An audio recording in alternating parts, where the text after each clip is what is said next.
Coming up, we'll join a sportsman club in southeast Wisconsin as they set out to clean up a river for a trout and salmon run. But first, let's take a look at this piece of work from the Conservation Federation of Missouri as we learn about Spence Turner, a man with a life well cast.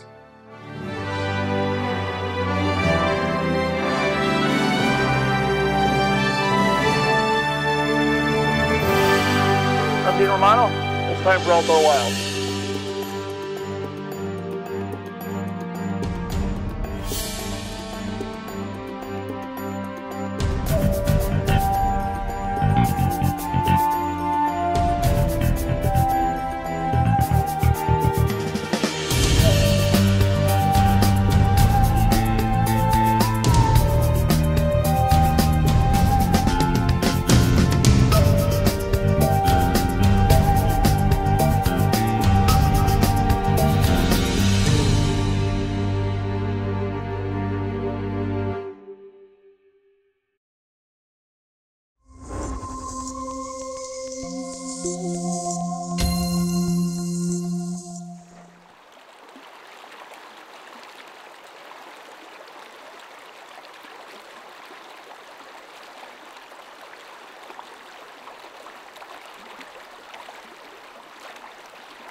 I'd like to live another 80 years, but that's probably not going to happen.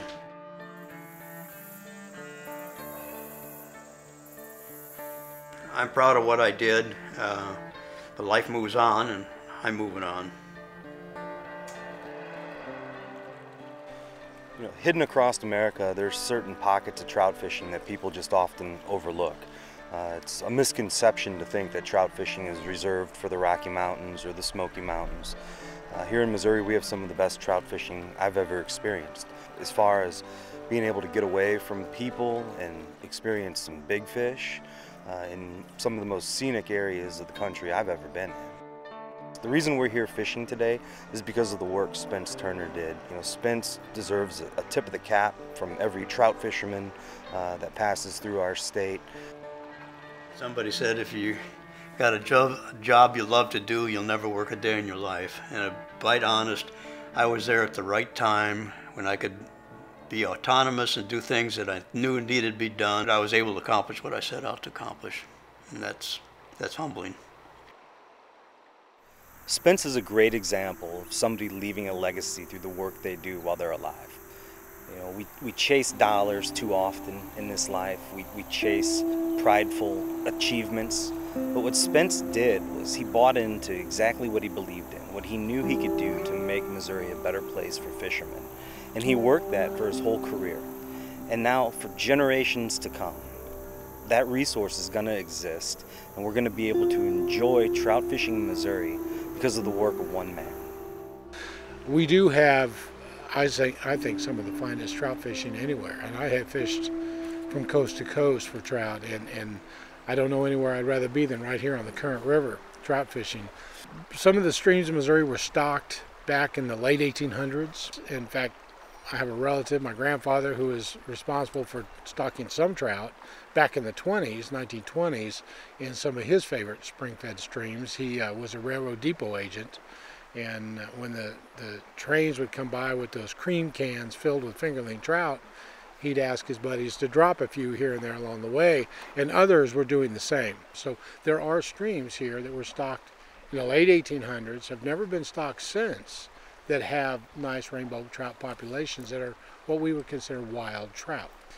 Largely what you had before Spence came along was the trout parks. So basically, if you wanted to fly fish for trout, you went to Bennett Spring or Roaring River or Merrimack or here at Montauk, and that was pretty well lit. When Spence arrived on the scene, there had been some quote-unquote trout biologists before him, but they hadn't stayed long and they hadn't made quite as big of a mark as he had. And at that time, trout fishing was totally and completely about raising and stocking hatchery trout.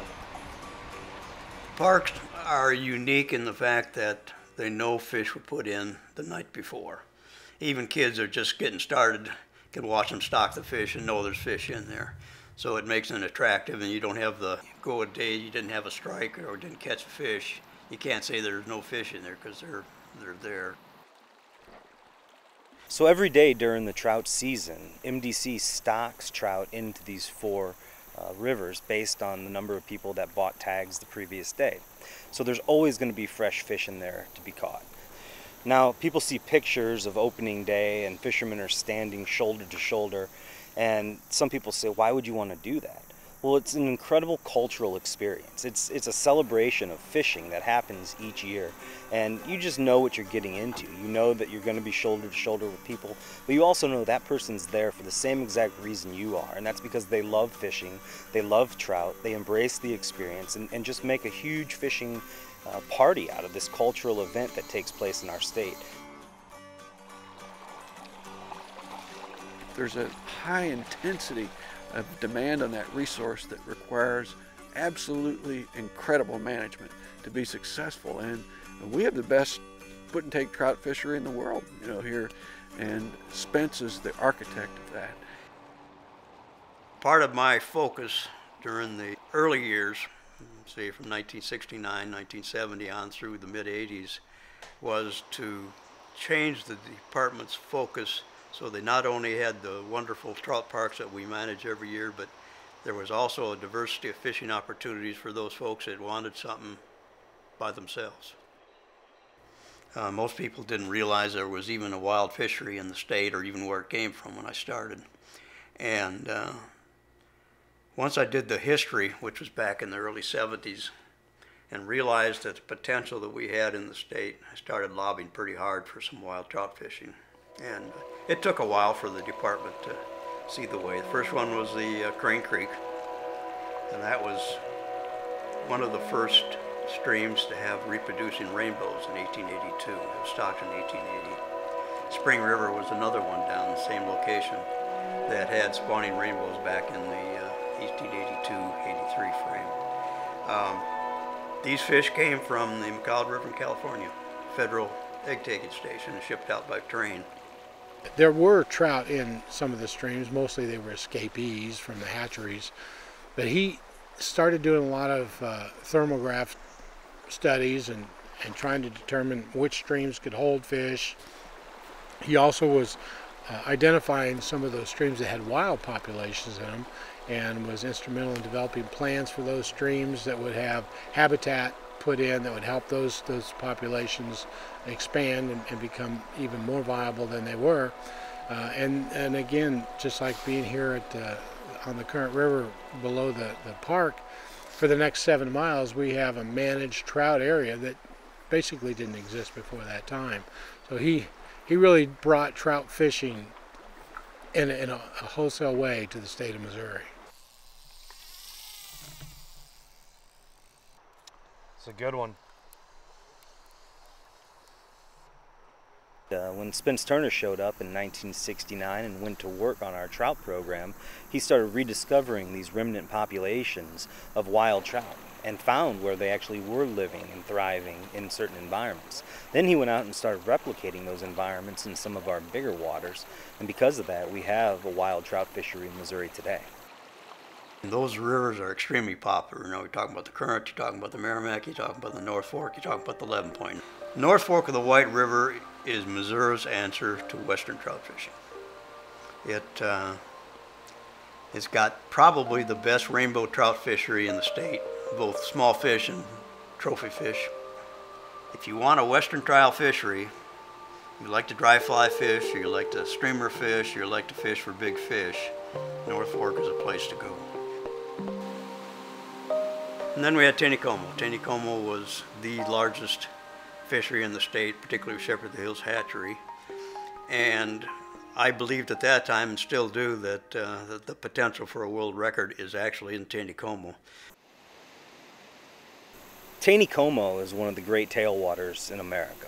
It's called Lake Taneycomo because it's sandwiched between two dams, but it looks and functions exactly like a 22-mile stretch of river. Spence was very instrumental in the creation of the trout fishery at Taneycomo. You know, these fish don't just happen. There's a science behind it. There's a ton of work that goes behind it, and Spence was really the maestro of all of that. At one time, a fish was found floating dead in Taneycomo that would have broke the world record, but it was 40 pounds plus, and to not think there's another one in the depths of Taneycomo like that, I think would be foolish. I agree with Spence in his assessment that there's likely a world record brown trout living in Taneycomo today. Probably the biggest job any biologist has, and most of them never realize it till they're been in for a long time, is communication. Oh, it's also worth mentioning about Spence that his ability as a communicator was something that was very much a part of him. He ended up being, in addition to being a kind of a giant in his scientific field, he was president of the Outdoor Writers Association of America, which is a very prestigious organization. How rare is it that a scientist trained to analyze and to question and to criticize and to investigate could become, on the grandest stage in the world, one of the great voices for the outdoors. He's that and much more. Like so many people in that cohort that came to the Conservation Department in the 40s, 50s, and 60s, he was a Renaissance man. He was multi-talented.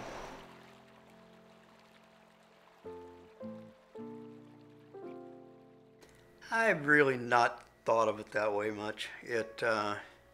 Like everything else, all of us are going to end our lifetime at some point in time, and unfortunately I'm closer than I would like to realize that.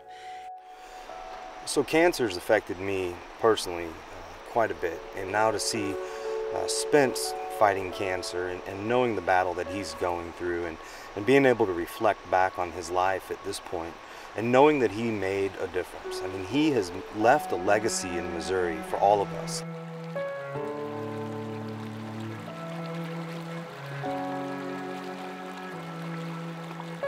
Current River, I'd love to do that. That may be still in the bucket list. I've reached the point that I can't wait anymore. So if I go any place, I have to go someplace, a nice generous boat that I can cast out of and probably help me up the bank at the end of the trip. To be able to spend a day rowing Spence down the Upper Current River, which I consider one of the premier pieces of water in America. I mean, it's just a true brown trout fishing mecca.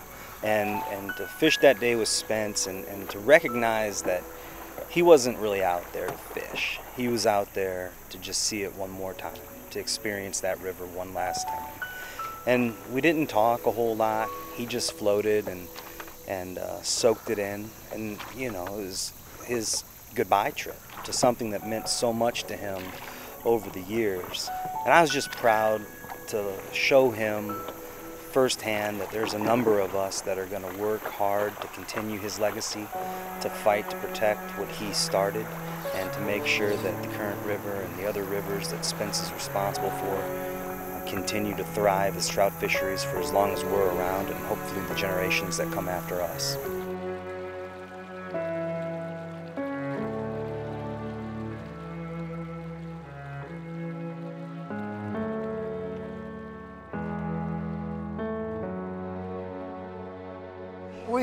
We have a multitude of opportunities and a lot of really high quality trout fishing. We owe all of that to Spence Turner.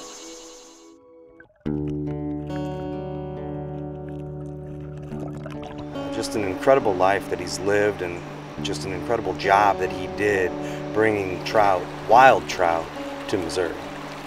It's just it's a passing of not only a great man, but in some ways an era that he established.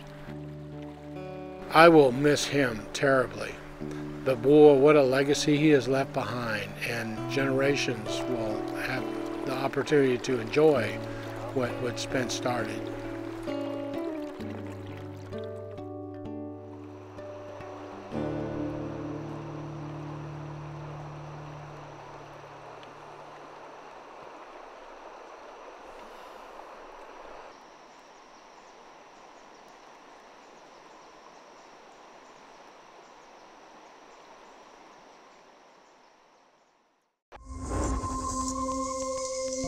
Okay, we're going to be taking a look at a group of sportsmen here with the Kenosha Sports Fishing Conservation Association Club here in southeast Wisconsin. They're set out to clean up the Pike River that runs into Lake Michigan for the salmon and trout run. Let's take a look at that right now. I'm John Fiorito. I'm the president of the Kenosha Sports Fishing and Conservation Association.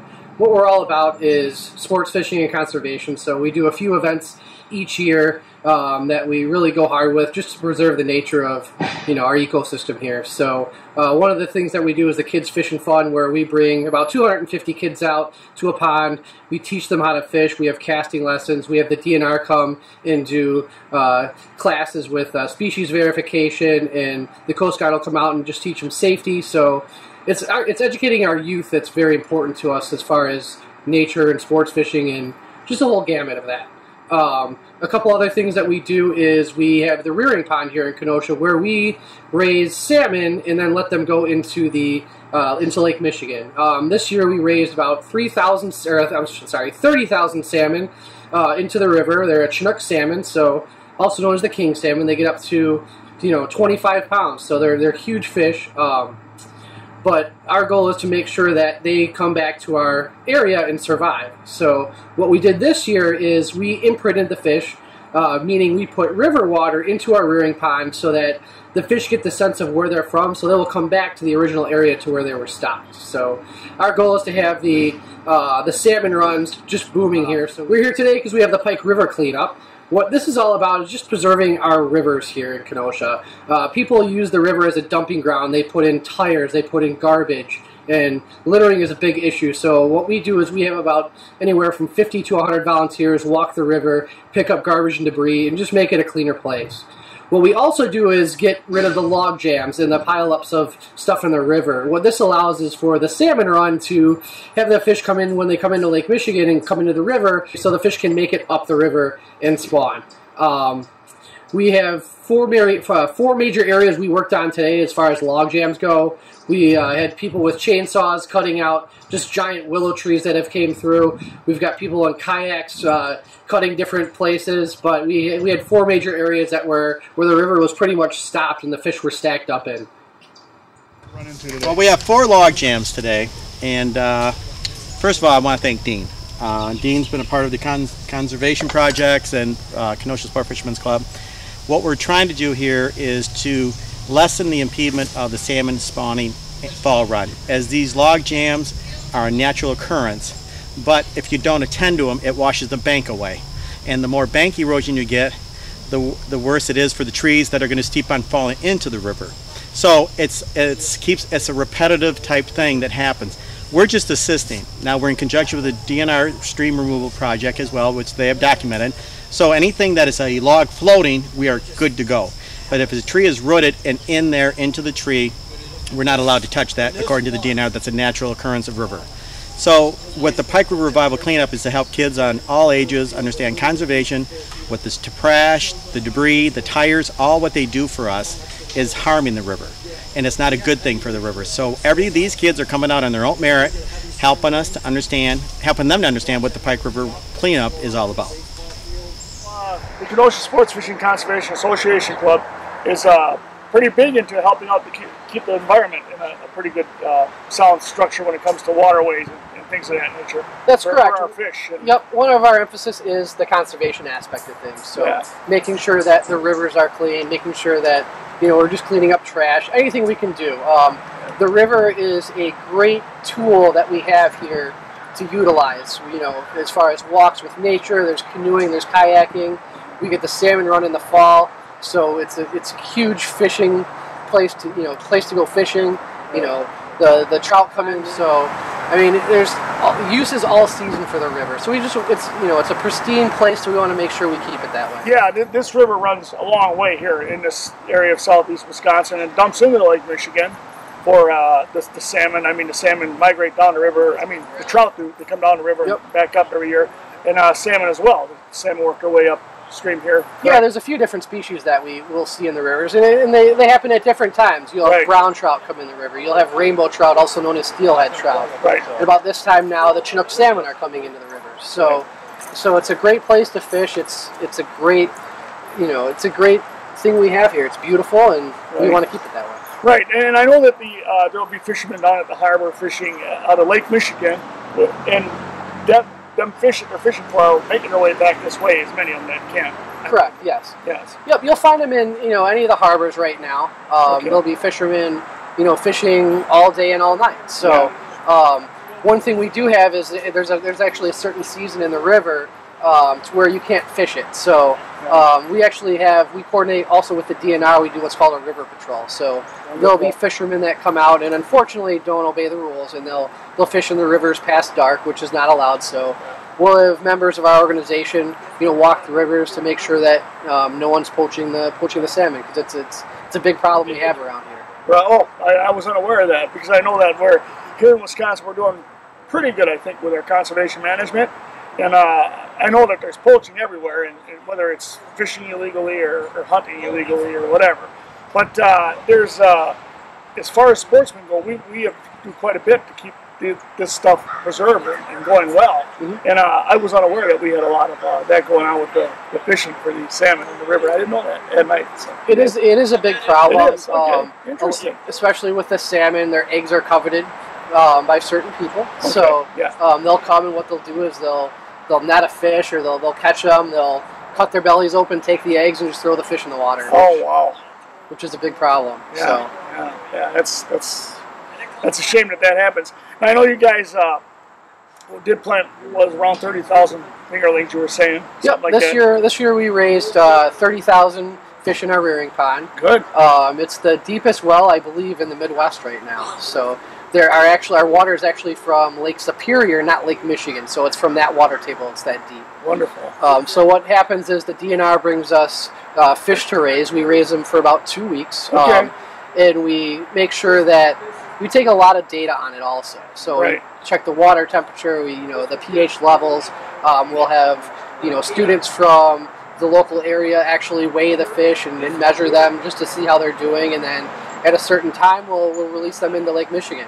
Wow. And what we're also doing now is imprinting the fish, which we did not do before. So we've got the Lake Superior water in the well, but what we do is we take a hose and we pump river water into the pond. Okay. So what that does is, as they're at a certain point when they're growing up, there's a certain time period where I guess the word would be imprintable, as to where they can sense the chemicals that are in the water and then know to come back to that certain point in the river when they're coming back to spawn. So it's a way for the fish that we release to come back to Kenosha, to where they're able to be enjoyed and able to be caught, and we can use them as a resource. Okay. Now, do you guys get feedback ever on, like, I know alewives have been kind of a problem where they faded out a little bit, which is a source of food for salmon and things like that. Do you guys get feedback on how things are doing with the change, with the water ecosystem of Lake Michigan?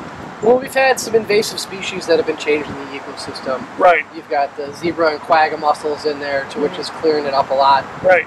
As far as the alewife populations, I've heard mixed things. The DNR says that they're, low. I've heard other people say they're high. So, I mean, that's a whole issue that I don't know if I can touch there, but. Yeah, well, in different areas too, to speak of. Like, I mean, a few weeks back or whatever it was, we did a charter boat series out of Milwaukee, and they seen a lot of the fish they caught with alewives in them. And it's a touch and go. I mean, and it's always been throughout time with nature.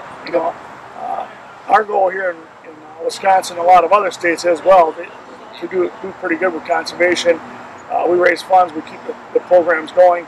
And one of the things that people, I think, are a little unaware of is how much sportsmen really do for the balance of the ecosystem, because, well, this is a prime example of what you guys are doing, this Pike River cleanup, and keeping these things transplanted back into the lakes. I honestly think, and this is just a personal opinion, I don't want to get too technical with that, but if it weren't for sportsmen, I think we would have larger problems with, you get too much of one thing, not enough of another, and it creates problems in the food chain, and you lose other species, and that creates problems, and goes on and on and on. I think I would agree with that. I think it creates awareness with what's going on. Right. If people weren't fishing in the river, if people weren't utilizing it, they're not going to see the issues that can happen. So, So as sportsmen, it's it's almost our obligation that if we're using the resource, we should protect it as well. Right. So, Well, we really appreciate your help. Oh, yeah. Thanks for coming out and helping. Not a problem. Thank you.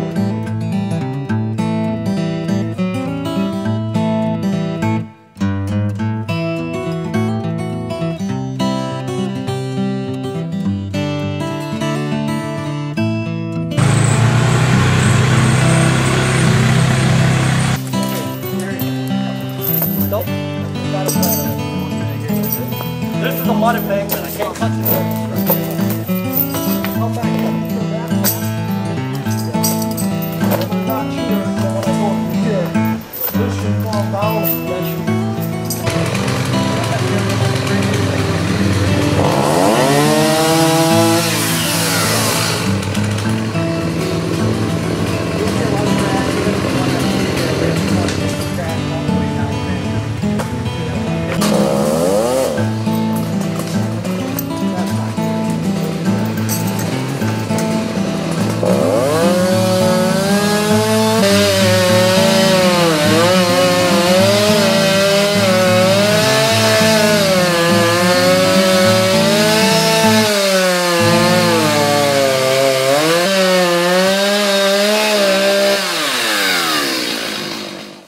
Okay, I would like the kids to come, the high schoolers, to understand why we do this in the river. This river is blocking the demon of salmon, and as you can see all the trash that he picks up, it all gets collected. We pull out 20 yards of trash with a couple river events. So what we're trying to do is keep the flow of the river natural and the trees to be upright and vertical and not falling in because of the river banks being scaved away by the river, being diverted because of the log jams.